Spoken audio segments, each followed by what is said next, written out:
Hi, everyone. Thank you for joining us on 13 Now. My name is Tessa Benjulan, filling in for Sabrina Dami. We're starting off our newscast with breaking news. Police have arrested 77-year-old Lawrence Dipple for the fatal hit and run in Clifton Park yesterday. Dipple was charged with leaving the scene of a personal injury incident resulting in a death. Dan Levy has been working on this story all day. Dan joins us now. And Dan, what can you tell us so far about this story?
Okay, Dan, thank you so much.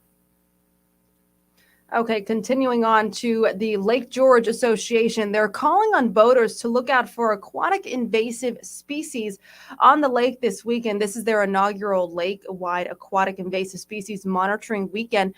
Jonathan Hunter has been working on this story for us. He's joining us now. Jonathan, you're out there today working with the team. Tell us what's going on over there. Hey, good afternoon, Tessa. But yeah, I'm here actually at Million Dollar Beach, right by the beach in the car. And essentially, what's taking place is the Lake George Association. They are calling on anyone who has a boat, kayak, canoe this weekend from August 19th to the 21st to look for these invasive species. So there's a certain type of, plants, snails, fish. And what they want people to do is take photos of it and then document that. And they can do this through an app called Survey 123.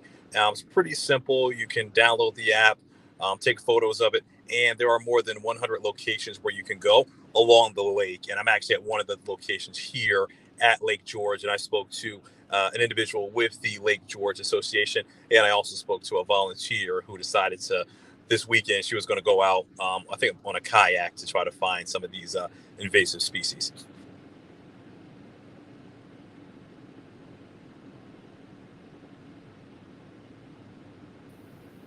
And Jonathan, how long is this going on for? This is going on this weekend. So, I mean, anyone can do it now until the 21st. So it's Friday, Saturday, Sunday. Okay, gotcha. All right, Jonathan, thank you so much. All right, moving on to weather now. A lot of people out on Lake George this weekend. We're having a beautiful weekend. Not so many spotty showers. There could be a few. Let's bring in Paul Cayano, who's tracking our first warning forecast for us. Paul, so the day has been looking pretty good. Is it going to continue for the rest of the day and into the weekend? Yeah, I think more than not, we're just going to be dry and sunny, Tessa. But there are a couple of pop-up showers on radar, one near Lake George, in fact, to the north by Scroon Lake. We'll check that on radar in a moment. First of all, you can see here, right there on the CDPHP first warning cam, that we have partly cloudy skies out in Schenectady. You can see traffic's moving fine. We have plenty enough sunshine to get us into the mid-80s on a northwest breeze. Look at that, 17 miles per hour. 87 now in Albany officially. Mid-80s across a large part of the capital region. Parts of the higher terrain, even in the lower 80s, and everyone's enjoying a decent amount of sun. First morning live Doppler radar. We mentioned the North Country. You could see a spotty shower just moving into Washington County now. Portions of northern Warren County out toward Scroon Lake, up toward Chestertown, perhaps a passing shower, but the greater capital district will stay dry.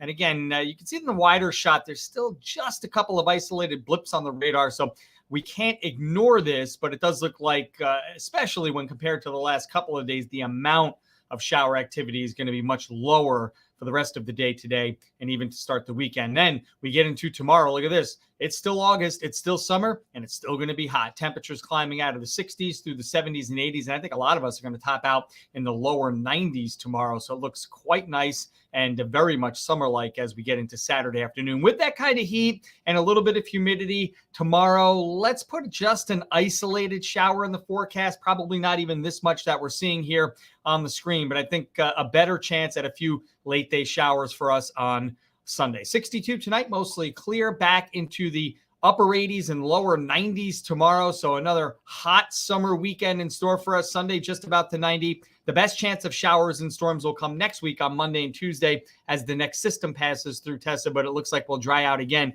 No sign of breaking down into any real fall-like patterns here as we maintain these 80s right through the next 7 days. Okay, perfect. Paul, thank you so much. We appreciate it. Okay, so I am also being told that Dan Levy did not have the best audio when he was talking, so I'm going to fill you in on the details with that fatal hit and run in Clifton Park yesterday. So arrested was 77-year-old Lawrence Dippold for the fatal hit and run in Clifton Park. Dippold was charged with leaving the scene of a personal injury incident resulting with the death. Here's some video from the scene like earlier. This is Dippold. This is his mugshot here. He was arraigned in Clifton Park Town Court and released. The accident happened on Vischer Ferry Road yesterday afternoon. Police say the victim is Michelle Heffern of Clifton Park. She was pronounced dead at the scene, and her picture there was posted on Facebook by the Vischer Ferry Volunteer Fire Company a few hours ago. They say Michelle was a member of the Vischer Ferry Ladies Auxiliary. And before we go, we have one last story to tell you about. The thoroughbred horse trainer and Mechanicville native Chad Brown stands accused today of choking a woman inside his home Wednesday night. Here's video from his court appearance yesterday. Brown faced a judge on a domestic violence charge of criminal obstruction of breathing. He's accused of throwing a woman he knows down the stairs in his home, pinning her to the ground and choking her. Brown's attorney says the woman accusing him came into his home and attacked him first. The judge ultimately responded to that claim. Mr. Gerstenstein, I understand you're advocating for your client, but the victim here is not charged. The victim is not before the court, and the court is not in the business of blaming domestic violence victims. But you're saying he's not the one who did this? He maintains his innocence. I assure you that as far as who the perpetrator is, or if there is a perpetrator in this case, it's certainly not him. News Channel 13 is not sharing the name of the woman who is allegedly a victim of domestic violence. This isn't Chad Brown's first time actually in hot water. Back in 2019, the state accused Brown of violating more than 100 employees' minimum wage and overtime rights. The state said he also charged steep fees to workers from other countries who came to work on special visas. And that does it for us on 13 Now, our new YouTube newscast that we're doing every single day, 3 times a day, 9 a.m., 2 p.m., and 7 p.m. with different anchors and reporters.